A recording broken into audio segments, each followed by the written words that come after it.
Hi, welcome to Off the Shelf with Christine and guests.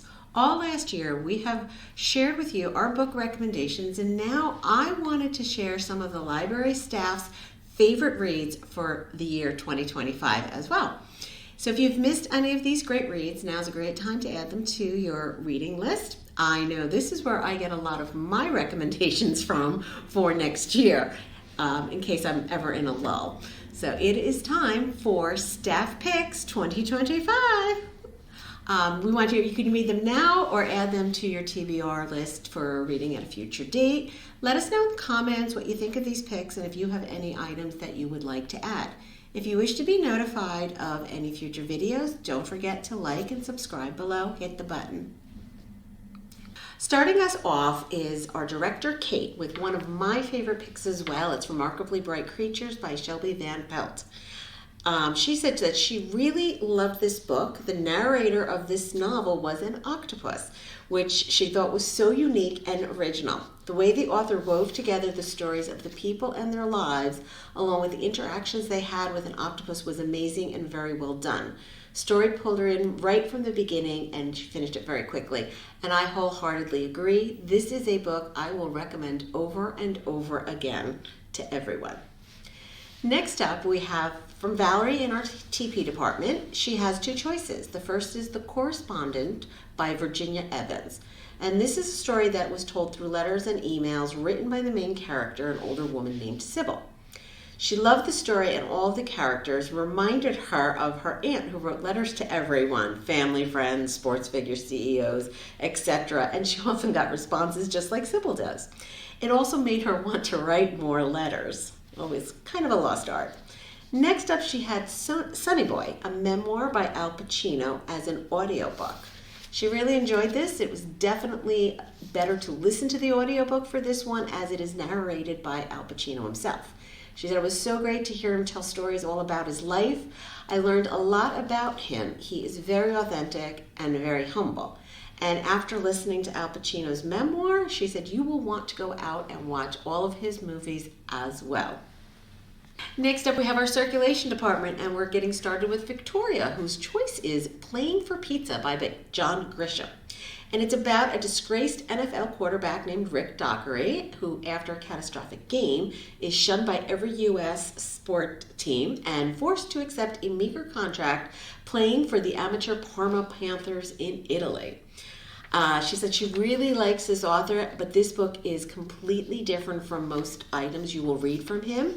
It's a completely different style. All the nuances of an American's life in Europe are so accurately noted, and all of this is done with an absolute wonderful sense of humor. Also from circulation, we have Sam, and her two picks are Hijab Butch Blues by Lamaya H. and Butter by Asako Yuzuki. Hijab Butch Blues, it's a memoir. It reads like a novel, and it is so beautifully written, is what she has to say about this book. Butter is a literary crime novel. The food descriptions in it will make you ravenous, according to her. This is a book that I've been looking at to read for our mystery book club, so I'm so glad it's coming. Highly recommended. From our youth services manager, Marissa, we have a couple of romance picks. First up is Good Spirits by B.K. Borison. It's a very fun romance retelling of the Christmas Carol's Ghost of Christmas Past and the girl he is sent to haunt. She really enjoyed this book because it was such a different spin on the Christmas Carol, and it really put me in the holiday spirit. I love Christmas Carol retellings. I can't wait to read this one. Then she has Heartless Hunter by Christian Ciccarelli, and it's about a vigilante witch known as the Crimson Moth who forms an unlikely alliance with a witch hunter. I really enjoyed the banter between the two main characters, she said, and watching them fall for each other under impossible circumstances. Next up from our public relations department, we have a few historical fiction picks and thriller picks from Walter. Starting us off, we have The Cardinal, a novel of love and power by Alison Ware, and it is a description of the relationship between Cardinal Thomas Wolsey and King Henry VIII. Then we have South of Nowhere by Jeffrey Deaver. A California levee is in danger of collapse, wiping out an entire town. But is this a cause from natural causes, or is it a sabotage? Then we have Who Will Remember by C.S. Harris. In 1816 England, a dead nobleman is found hanging upside down. Other murders follow, each corpse bearing a tarot card relating to the murder mythology. The next is The Second Son by P.T. Duderman. And during the latter years of World War II, it is wondered, did Japan have a workable atomic bomb? Was the United States aware of it? And did this knowledge motivate the use of the bomb on Japanese cities? He said they're interesting characters and very well written. Also from our public relations department, we have a few picks across several genres from Jenna. We're going to start off with The Wedding People by Allison Espach, and this is a popular fiction book. It's been widely circulated at MTPL this year with very good reason. It's a darkly funny book, she says, filled with moments of human connection and unexpected friendship, and it filled her with hope. Next, in a nonfiction history pick, she has Caste, The Origins of Our Discontents by Isabel Wilkerson. And as she said, this book was exceptionally written, researched, and structured.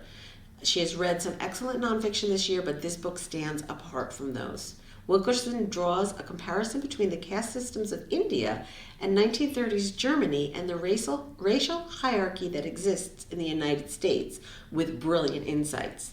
This book is a Pulitzer winner for a reason. Then we have Homegoing by Yagazi. It's a historical fiction book, and she read this novel with a book club, and she still cannot stop thinking about it. It begins with two sisters in late 18th century West Africa whose lives diverge as one is captured and sent into slavery and the other marries a colonizing slave trader. Each chapter follows the two women's descendants as we move forward in time to the present. For her, it was an unforgettable and haunting read that she highly recommends. Next, we have Blood Over Bright Haven by M.L. Wang, and this one is a fantasy. She went into this standalone fantasy novel blind, and she says that's the best way to read it, so we don't have too much information on it. She says it's a female mage and her assistant work to uncover the secrets of their utopian society. It is perfect for fans of clever world building, complex characters, and thought-provoking stories. And finally, she recommends Wild Reverence by Rebecca Ross. And this is a romantasy, came out this year. She said it's been a while since she enjoyed a romantasy so much. It's a slow burn love story with lush world building and richly drawn characters who feel real and complex. Scope is epic. Every detail makes the world feel alive. She cannot recommend it highly enough. Our first pick by our teen librarian, Melissa, is one that I can't wait to read myself. It's called Catabasis by R.F. Kuang. She said she had pretty high expectations for this book after reading Babel, and it did not disappoint. The world building and descriptions of the magic system are a bit dense, but richly detailed and entirely fascinating. Next, she has Hell Followed With Us by Andrew Joseph White. She loved the found family trope, and it's done fantastically well here.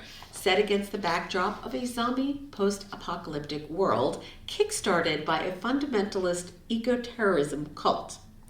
Now, she does say that there is a warning for gore in this one, however, so not for the faint-hearted. Her last pick was Hello Sunshine, which is a graphic novel by Kizzy Young.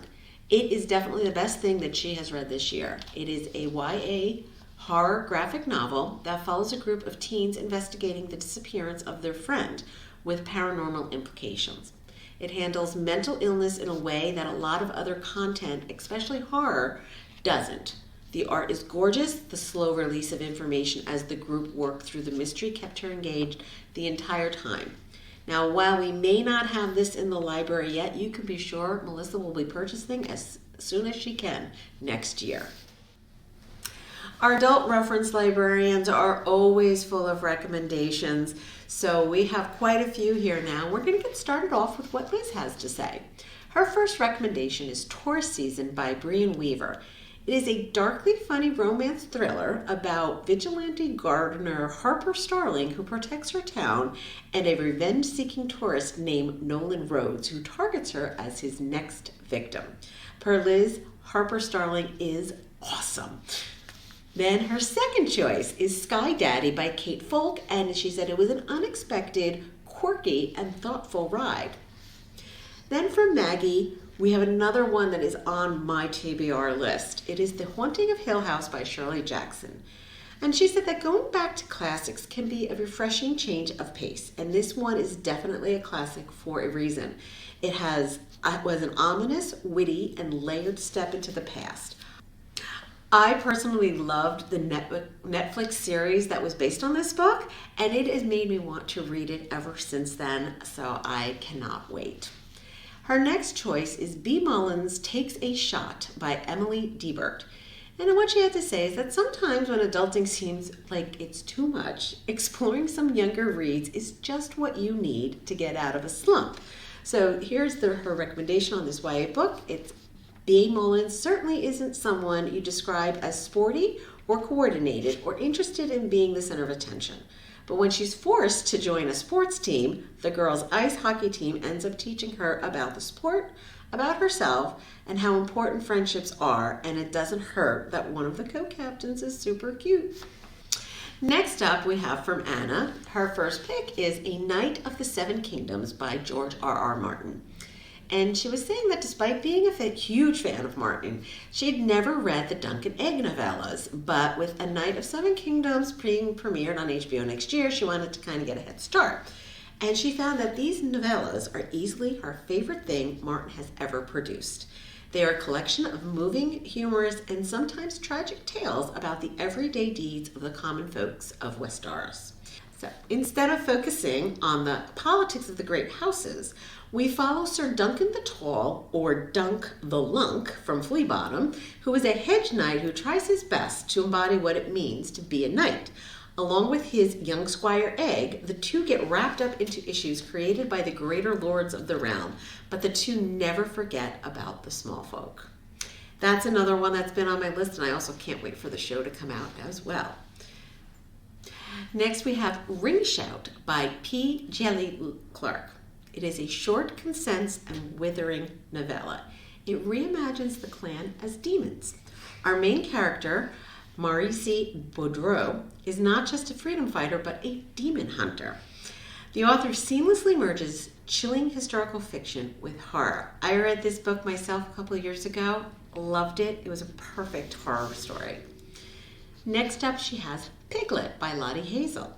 It is a slow, character-driven take on what it means to hunger both in a physical and a metaphorical sense. Main character Piglet spends hours in the kitchen making delicious meals from scratch for everyone in her life, but rarely does she indulge herself. Piglet constantly puts others and their emotions first, and one day that all changes with her fiancé. Kit tells her something that sends her reeling. Piglet is an insightful tone on what it means to restrict or shrink ourselves as women and what happens when we embrace ambition. Her last pick is Stay True by Hu Hsu. This Pulitzer Prize winner for the autobiography of Hua Hsu, who is a professor at Bard and staff writer for The New Yorker, focuses on his days at Berkeley and the death of his best friend Ken. Ken and Hua were truly an odd couple. Unlikely best friends that brought out the best in each other until the day Ken died. This autobiography is about the transformative nature of friendship and grief. Haunting, sad, beautiful, and joyful. This book is about identity, finding oneself, friendship, grief, and so much more. It's the kind of book that just stays with you. Now we also have from Morgan, also a reference librarian. First up is Chain Gang, All Stars by Nana Kwame Ajibrenya. This book is set in an alternative time to our own, or maybe even our own future, where prisoners with life sentences are able to join a gladiator-type competition show that is broadcast all over the country and fight one another to the death. You follow a specific team featuring two powerhouse competitors that are fighting for their freedom and for one another. The book is very graphic and gory, so a little warning there, and it can be a bit disturbing from how close this horrific world seems to be to our own. This was the first book in years that sat with me in a profound way. And she says, I have read almost 100 books since this one, and I still think about it at least every few days. Her second choice was The Last Days of Jack Sparks by Jason Arnott. And here we have Jack Sparks is a journalist that throws himself into dangerous situations to research his books. After joining gangs and trying every drug on the market, his new topic is the supernatural and occult. His firm stance is that the supernatural does not exist and it's always just people trying to pull the wool over your eyes. When he is given the opportunity to watch an exorcism in Italy, he laughs out loud at the possessed girl, and that earns him the demon's undivided attention. From there, his life gets a bit crazy and weird things start happening to him. She loved the unique perspective this book offered. It is a published draft of a manuscript written by a deeply unlikable man that you know without a doubt will be end by the end of the story. He travels the world and interacts with so many different people and entities, yet somehow it all gets tied together nicely at the end. Her last pick is Alchemy of Secrets by Stephanie Garber. Now, this is one of Morgan's favorite authors. She loves her uniquely styled magic systems and fantasy worlds. She says her trilogies always have an air of fairy tale and myths, and this brand new release is no different. Our protagonist, Holly, is obsessed with various figures and stories told in her Folklore 517 class, which is a class that by itself is a bit mythical and fantastical. When she finally comes across the man from one of the stories, she is thrust into a world of secrets, magical abilities, and a rapidly approaching deadline to her own death. She loved the figures plucked from stories of folklore, magical locations hidden throughout LA, and the weird abilities that characters are given. And lastly, from our Makerspace librarian Ebony, I have her top 5 favorites of 2025 in order of her most favorite. First up, we have Victorian Psycho by Virginia Fieto. This is a horror book, and in it, Winifred Naughty takes on the role of governess at Ensor House, where she must navigate the twisted dynamics of the dysfunctional Pounds family while suppressing her own violent past. As Christmas approaches, she plans sinister gifts for her charges, revealing her true nature. Secondly, we have Strange Pictures by Yuketsu. Now, she also recommends Strange Houses, but she enjoyed Strange Pictures a little bit more. And she said it was definitely an intriguing thriller mystery that drew her in. Very unique in its storytelling, and it is a Japanese thriller mystery. Third choice, we have The Lamb by Lucy Rose. Now, we discussed this horror book in our October 2025 video, and if you'll recall our reaction, everybody loved it. They couldn't say enough about it. Then fourth choice, we have Second Chance Convenience Store by Kim Ho-yeon. And this was such a fun and heartwarming read for Ebony. She loved it so much, she brought the Korean version as well, hopefully to be able to read it someday since she's in the process of learning Korean. It is a Korean contemporary novel with interconnected short stories. Last on her list is The Unworthy by Augustina Bazterrica. Now, this is an LGBTQA plus Argentinian horror story. It is by the same author as Tender is the Flesh, which we've talked about many times as being one of her favorite books. So there you have a taste of what the staff has been reading and recommend to others.